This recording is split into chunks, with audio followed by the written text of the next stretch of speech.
Together, we've kept our promises to make some of the most significant investments in the Black American community ever.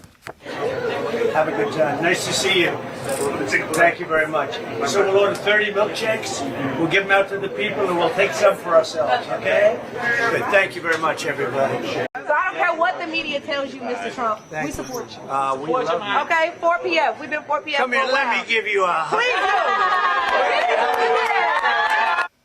The only thing I want to make absolute certain of is that Joe Biden is not reelected. When I look for signs to make sure whether or not we are succeeding at that, I usually look at what the black public at large is doing. What is happening publicly? What is happening that everybody can see? What is competing with the propaganda that Joe Biden is putting out?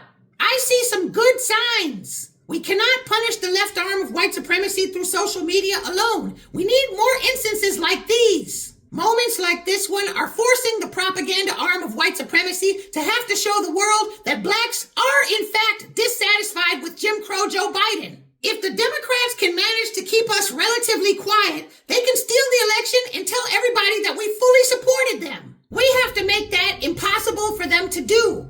Between now and November, we have to make certain that dissatisfaction with Biden the bigot among blacks becomes international common knowledge. Although this whole thing was set up, we gotta give that HBCU sister props because she gave the white supremacist establishment a very public slap in the face. We need more instances like this. Donald Trump is 10 times more likable than Biden is, and he's using it to his advantage. Every day, more and more blacks are defecting. There's also other good signs that I'm seeing. These signs are more indirect, but they're doing a good job at arousing the awareness of black voters. That sign is the public lynchings of black celebrities. Although I hate when white supremacy talks about black celebrities as if they're our leaders, to a great degree, they actually are. Black voters who are not on Twitter or YouTube watching channels like this are noticing the difference between how Caitlin Clark is treated as opposed to Angel Reese.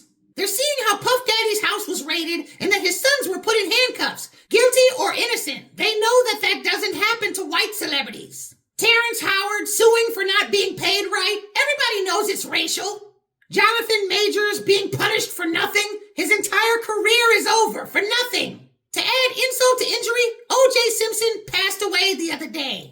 O.J. is a massive reminder of the long history of how black celebs have been treated in this country and are still being treated in this country. Then it reminds them of themselves in their own lives. They can see how they're being treated for being black still to this day.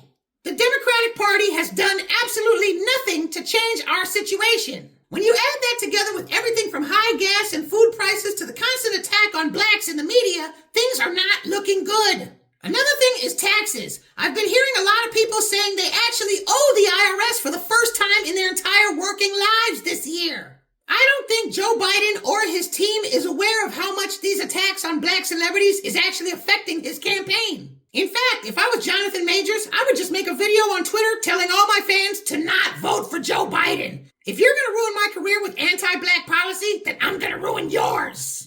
The black empowerment influencers online are not doing enough. We need to do something that sparks a real fire under everybody's ass. It's time to bring the fight right to white supremacy's face. That's why still to this day, I do not regret trying to get the top black empowerment influencers to unify and direct their followers to push our movement out into the open. Although white supremacy may be panicking in private, we're allowing them to enjoy a relatively quiet black voter population. We should have them hanging from their toenails by now. Many of us do not like Jim Crow Joe Biden and are well aware that he has done nothing for blacks, but we still don't understand how important it is that he is not reelected. It's a scary concept, but we have to give white supremacy a taste of its own medicine. They destroy the black community by positioning us to take ourselves down, divide and conquer. It is imperative that we do anything that it takes to encourage the same thing among them. Let's let Trump be reelected so we can spend the next 4 years watching white supremacy beat the shit out of itself. The last time they did that, it resulted in the end of slavery. Let's see what we can get out of it this time. The country will survive. White supremacy won't. Please make sure you press like and leave a comment and share this on your social media.